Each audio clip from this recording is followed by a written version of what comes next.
Kauno Žalgirio krepšininkai ir sirgaliai tęsia gražų bendravimą už aikštelės ribų bei palaiko puikius santykius.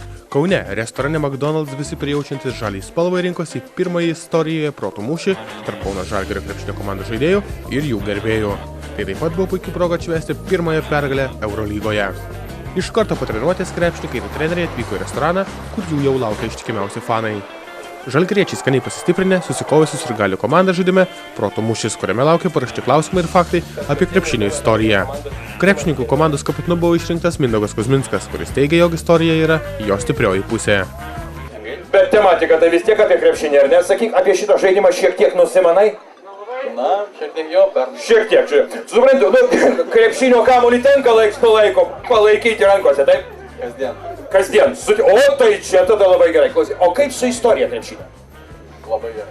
Ruošėtės, konsultavotės, žodžiu, aptarinėjot, ar ne, mankštinotės ir be abejo treniravotės.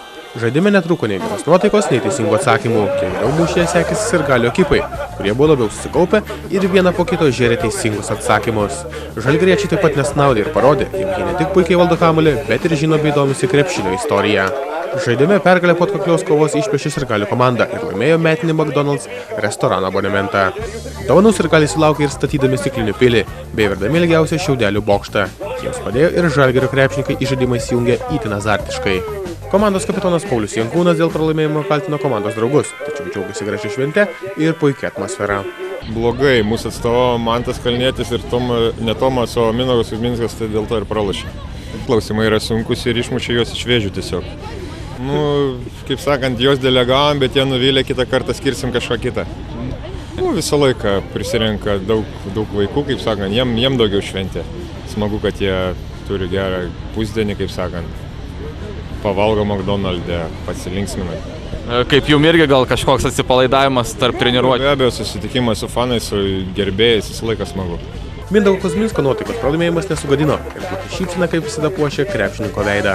Pernai laimėjau tą protų mūšį tarp komandos, dėl to turbūt ir buvau čia to deleguotas, bet lūkesčių nepateisino, pralaimėjau ir turbūt kitam protų mūšį jau bus kitas atstovas. Prastai pralaimėjome, po atkaklios kovos, tačiau pralaimėjom, ką padarysi. Nieko, reikia duoti pasidžiaugti ir sirgaliamgi. Visąlaik McDonald'e, kada būna mūsų sezono, sakykime, kaip atidarimas, visąlaik būna pilna žmonių, visąlaik pilna žaidimų, manau smagu tiek mums, tiek sirgaliams. Po renginio žalgiriečiai dar neskubėjo į namus, su visais norinčiais nusifotografavo ir dalino savo parašus.